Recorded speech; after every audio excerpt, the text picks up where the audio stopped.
What's up YouTube? My name is Caden and you're watching Gasset Garage. In this video, we're going to be reviving this clapped out old pocket bike that I just picked up on Facebook Marketplace in a trade. I actually traded the old homemade jalopy go-kart for this thing today. So we're gonna be putting a chain on this thing, tightening up a lot of the bolts because a lot of them are pretty loose, and get this thing running and just kind of button up a few other things on it, put some rear brakes on it, and drive it around a little bit because I do have some cool plans for this thing that you will see in other videos. So let's get to it.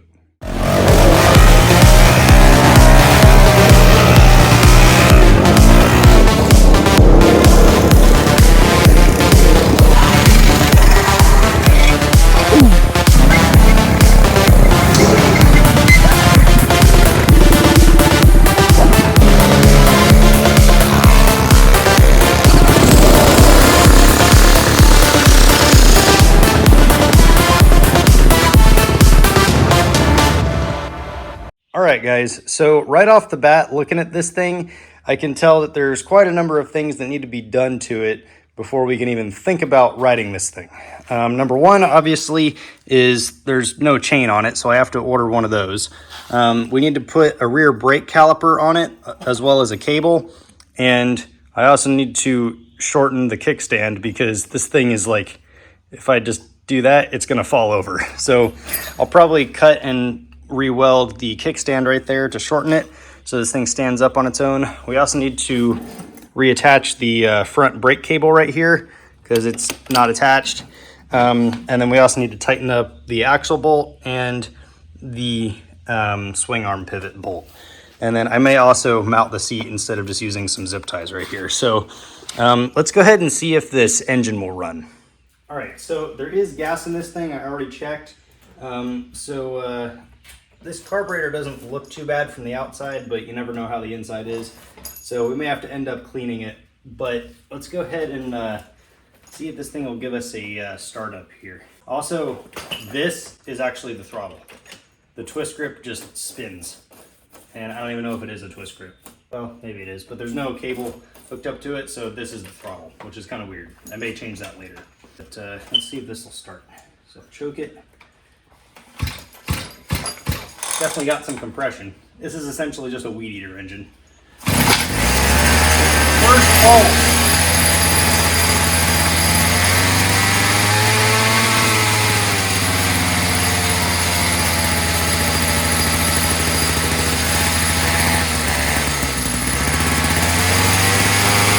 Idle's way too high.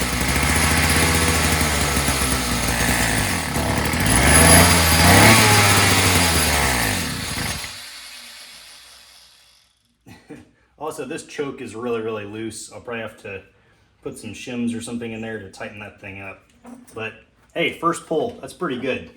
So I think the next thing on this is to tighten up all the bolts on it, and I really need to shorten this kickstand.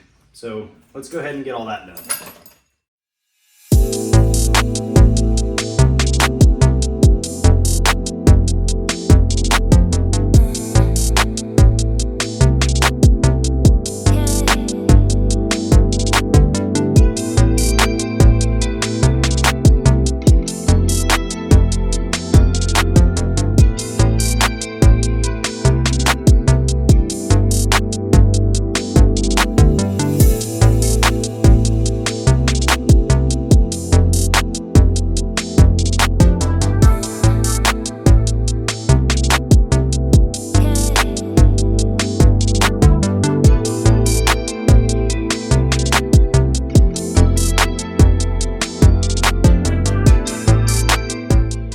All right, so I just got the kickstand fixed, and it's not as great as I would have wanted it, but at least this thing isn't trying to fall over when you bump it. It's staying up on its own. And I also got this swing arm bolt tight, and the reason I didn't tighten this one yet is because I just got the chain in right here. So let's go ahead and get this put on. But one funny thing I noticed is that this drive chain for the pocket bike is the exact same size as the cam chain on my race quad right here that I'm currently rebuilding. So that's just kind of a funny detail that I noticed. But let's go ahead and cut this chain to length, get a master link in it, and get it put on the pocket bike.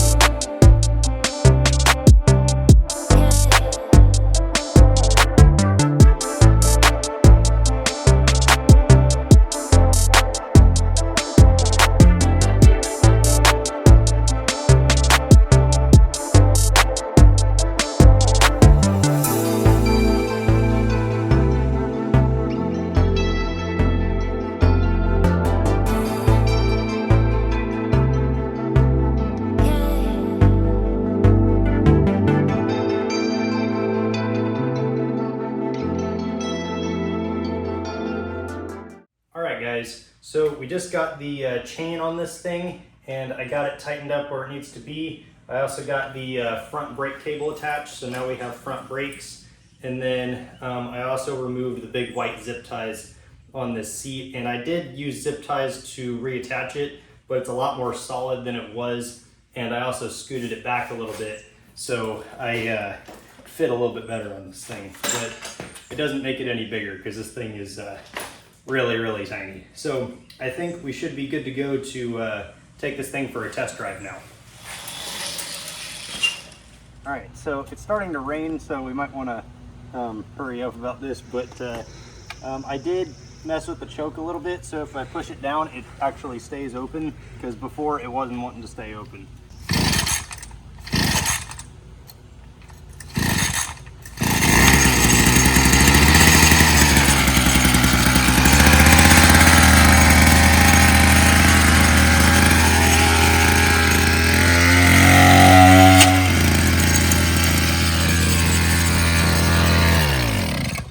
You threw a chain at 4 feet. Immediately comes off. It's raining anyway, so I may need to adjust this chain tension a little bit and then come back out when it's not raining.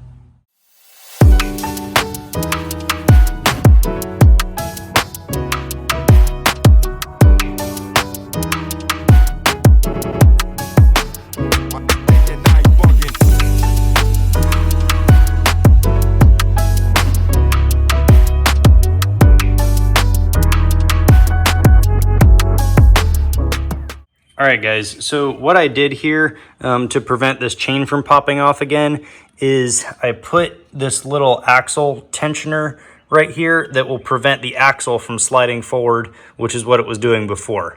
And when that happened, it not only caused the chain to get really loose, but it also turned the sprocket at an angle, which made the chain immediately pop off. So this should prevent the axle from sliding forward and popping the chain off. And then this little zip tie right here is holding this on because it is on the outside of the nut right there. So with that said, let's go ahead and try and ride this thing again. All right, this is take 2 of trying to ride this little bike. So prime it. It looks like we got a little fuel leak on one of the lines, but I'll fix that later.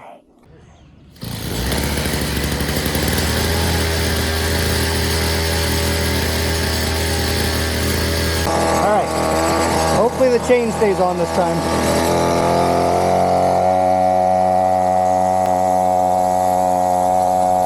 So far so good. Very slow.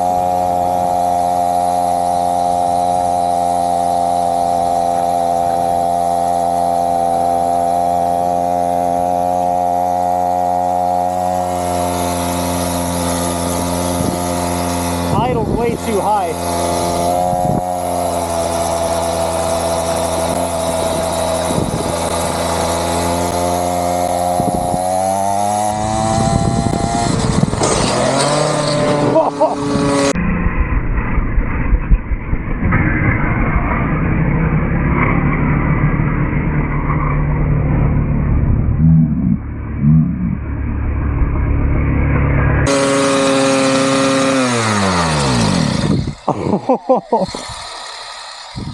What the heck? Dude. Well, okay then. Wow.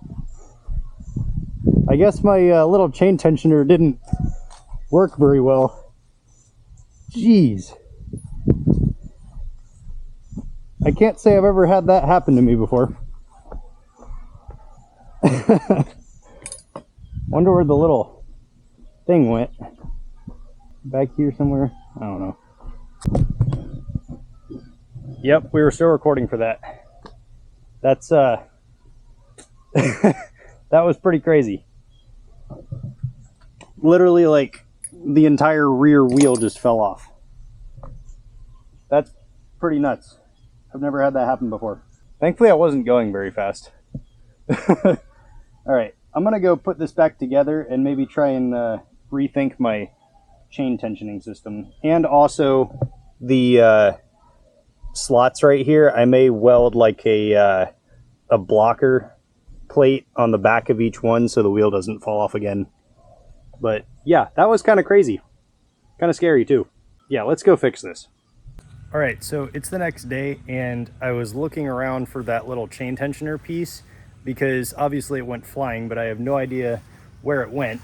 So I had the wheel fall off right here. You can still see the scrape marks on the driveway, but I was looking at the footage and I thought it came off up there somewhere, but there's one single frame in the video, I'll throw it up right here, where you can see it in the air right there, and it ended up right here, which is probably about 30 feet from where the wheel fell off and way further away than where I thought it was. So let's go get this fixed.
All right, so what I've done here is I put another one of these tensioner things back on and I welded the end of that little slot right there so that can't come out.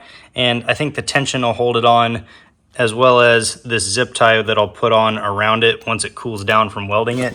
But to prevent the axle from sliding backwards out of these slots like it did before, I welded on these little tabs or stoppers, whatever you want to call them, just to prevent the axle from sliding any further backwards. So I think that should fix that issue. So I'm going to wait till this cools off so I can put this zip tie on, and then we can probably take this thing out for another ride. All right, guys. So now that this thing's fixed, we can take it for another drive. And look at my shadow right here. I have my phone on the side of my helmet. So I'm trying a new camera position. So let me know in the comments what you think of this one, because normally I'll do my GoPro or my 360, but I saw somebody else do this, actually a couple other people do this, and I just wanted to see how the new first person camera position will work out. So I know you probably can't see my helmet, but I am wearing it because, you know, safety. But let's go ahead and start this thing up and take it for a quick test drive, and hopefully the back wheel doesn't fall off this time.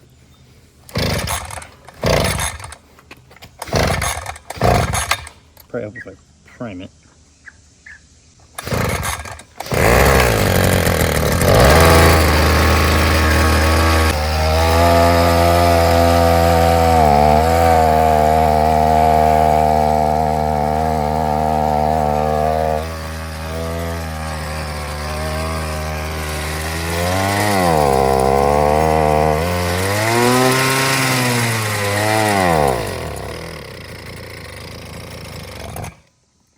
That's interesting. I wonder if we're out of gas. No, there's fuel in it. Why is it bogging like that though? It's almost like it's almost like the clutch is locking up or something. Maybe try and go up that other hill over there and see if I can gain a little bit of speed to help it out.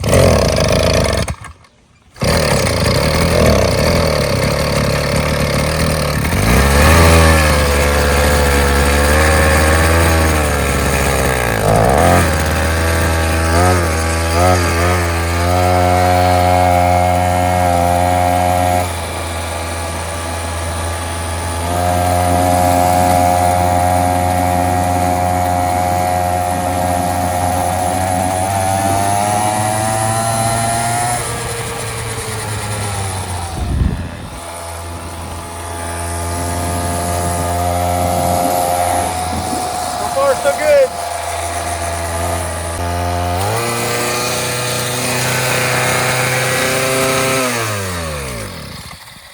Chain came off again.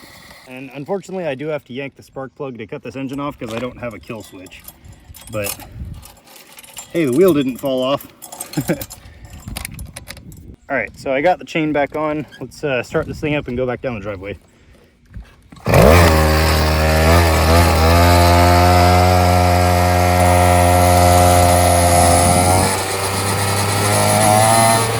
I still need to lower the idle on this thing, it's too high.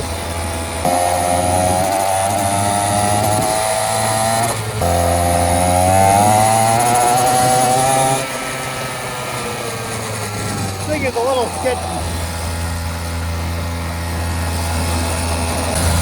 Yeah, it's definitely idled way too high.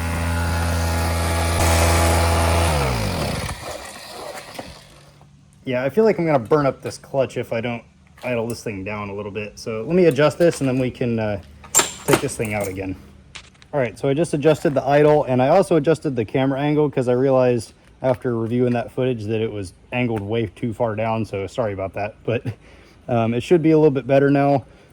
So let's go take this thing out again and maybe take it down the road a little bit.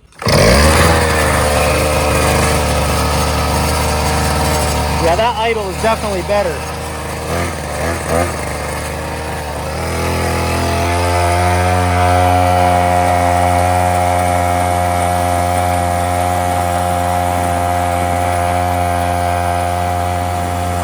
This thing really struggles on the hills though.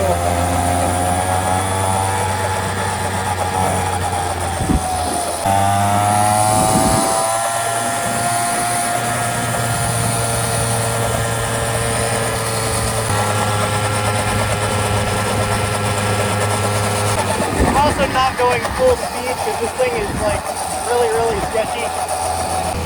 At least the brakes work though.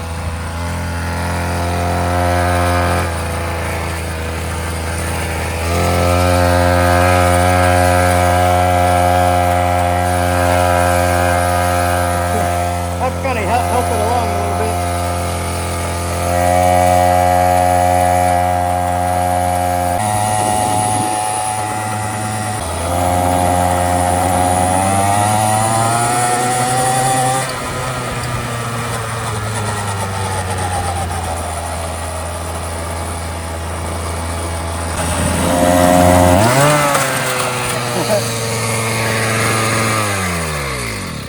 Yep, there went the chain again.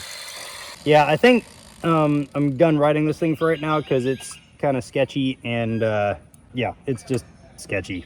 It kind of feels like the drivetrain is like catching a little bit on something, and I'm looking down and I've noticed the engine is like shaking every single time it catches, which is kind of sketching me out a little bit. So I just noticed why this thing is catching like I was saying a second ago.